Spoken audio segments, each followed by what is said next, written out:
नमस्कार, सत्यार्थ न्यूज में आपका स्वागत है। मानव उत्थान सेवा समिति द्वारा आयोजित गुरु पूजा महोत्सव कार्यक्रम में सर्वप्रथम गुरु महाराज जी का पूजन किया गया।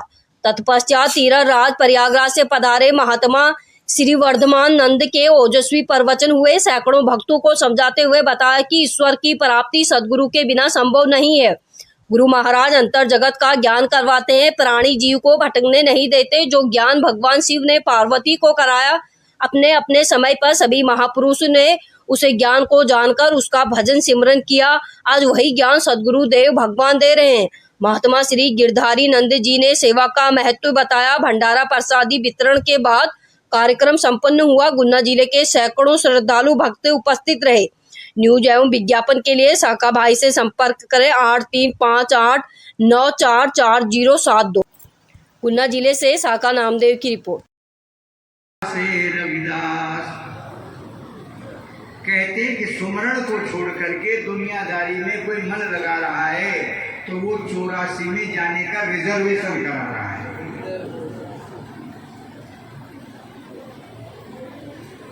पहले से वो रिजर्वेशन करा रहा है कि ताकि मैं 84 में चला जाऊं, क्योंकि 84 का चिंतन करते रहोगे तो क्योंकि जो मन धन की ओर निहारत सो मन होते सरक के रूपा, जो मन पुत्र की ओर निहारत सो मन होते सुकर रूपा, जो मन नारी की ओर निहारत सो मन होते वैश्या के रूपा, और सुंदर जो मन ब्रह्म निहारत सो मन होते ब्रह्म स्वरूप।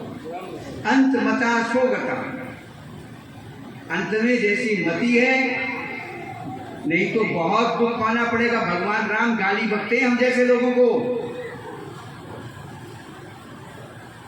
जिन्होंने ज्ञान उपदेश ले लिया, गुरु धारण कर लिया, उनको भगवान मानव शरीर भी प्राप्त कर लिया, सत्संग में भी बैठ गए, गुरु महाराज जी से उपदेश भी ले लिया और उस रास्ते पर नहीं चले तो भगवान गाली बकते। एक एक श्वास में 3-3 गाली बकते हैं, एक एक बार में। गाली की बात कोई बताता नहीं, इसलिए तुम हंस रहे हो, क्योंकि सब मीठी मीठी बात ही कहते हैं, क्योंकि उनको आपसे पैसा लेना होता है, सेवा लेना होता है।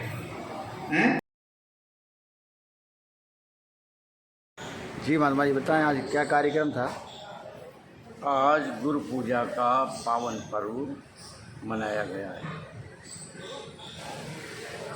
गुरु पूजा गुरु महाराज जी की पूजा होती है। गुरु महाराज जी ही एक ऐसे महापुरुष हैं जो समाज में जितनी भी विषमता और बुराइयां हैं उन सबको मिटाते हैं, क्योंकि गुरु महाराज जी आध्यात्मिक पुरुष होते हैं। आत्मा का अध्ययन करना सिखाते हैं, चेतना का ध्यान करना सिखाते हैं, जीवन शक्ति का ध्यान करना सिखाते हैं। और जीवन शक्ति है वो यूनिवर्सल ट्रुथ है, वो सब में है, पशुओं में, पक्षियों में, पेड़ों में, पौधों में, हर मनुष्य में।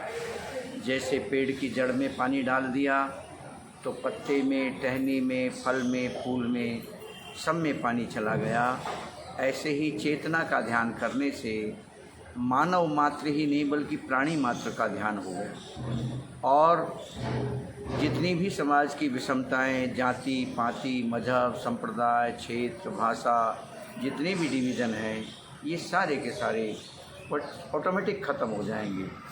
अभी तो हम केवल आदमी की ही बात कर रहे हैं। हमारे संत महात्मा लोगों ने तो कहा कि एक नाथ ने कुत्ते में भी भगवान को देखा, क्योंकि रोटी पका रहे थे और कुत्ता रोटी को उठा कर के ले गया। जब घी का बर्तन लेने गए तो एक नाथ पीछे पीछे भागते हैं। एक नाथ ने पकाई रोटी, कुत्ते ने उठाई, पीछे घी का कटोरा लिए जा रहे। प्रभु रूखी तो मत खाओ, थोड़ा घी तो लेते जाओ। मेरा तेरा एक नूर काहे को हजूर, तूने शकल बनाई है स्वामी की। मीराबाई को जब राणा ने सरफ का पिटारा भेजा तो मीराबाई सरफ के पिटारा को खोल करके सरफ को देखकर कहती, आ गए मेरे कान्हा सरफ के लिबास में। आवरण सरफ का है, ढांचा सरफ का है, शरीर सरफ का है, लेकिन उसमें जो जीवन शक्ति है वो कान्हा है। गुरु महाराज जी हमें अंतर आत्मा के इन प्राणों के साथ जुड़ कर के अंदर में जा कर के जीवन शक्ति का अध्ययन करना सिखाते हैं, जिस अध्ययन करने के बाद समाज की सारी बुराइयां ख़त्म हो जाती है। कोई सबकी एक ही मानवता ही जाती है। इसलिए हमारे ऋषि मुनियों ने सबको कहा सर्वे भवन्तु सुखिनः सर्वे सन्तु निरामय, कि सभी सुखी हो जाए, सभी निरोग हो जाए, सर्वे भद्राणि पश्यन्तु, का न माप कश्चित् दुख भाग भवेत्, किसी को दुख ही न हो। क्यों? क्योंकि उन्होंने सबके अंदर जीवन शक्ति को देखा, उन्होंने सबके अंदर ये प्राणों को चलाने वाली सत्ता को देखा, जो पशु में भी है, पक्षी में भी है, पेड़ों में भी है, पौधों में भी है। इसलिए गुरु महाराज जी ये श्वासों की माला जपना सिखाते हैं, इन प्राणों को चलाने वाली सत्ता का ध्यान करना सिखाते हैं। इसलिए पूरा समाज गुरु महाराज जी की पूजा करते हैं, क्योंकि गुरु महाराज जी से बढ़कर के समाज सुधारक इस दुनिया में और कोई नहीं है। इसलिए गुरु महाराज जी को कहा है गुरुर् ब्रह्मा गुरुर् विष्णु गुरुर्देवो महेश्वर गुरुर साक्षात पार ब्रह्म तस्मै श्री गुरुवे नमः, क्योंकि वो चेतना के ध्यान करने का तरीका सिखाते हैं। वो चेतना को प्रकट करने का, जैसे दूध में से घी प्रकट किया जाता है, काठ में से आग प्रकट की जाती है, मेहंदी में से लाली प्रकट की जाती है, ऐसे ही अपने हृदय में परमात्मा की ज्योति को कैसे प्रकट किया जाए, ये तरीका गुरु महाराज जी सिखाते हैं। और इसीलिए हम लोग गुरु महाराज जी कि इस तरीके के मुताबिक जब हमने जीवन जिया तो हम उनके प्रति कृतज्ञ हैं, हम उनका आभार प्रकट करते हैं कि हे प्रभु, आपने हमारे अंतरात्मा में आपने ज्योति को प्रकट कर दिया, हमें सत्य का ज्ञान करा दिया, सही क्या है और गलत क्या है इसका आपने हमें बोध करा दिया। इसलिए हम सभी प्रेमी भक्त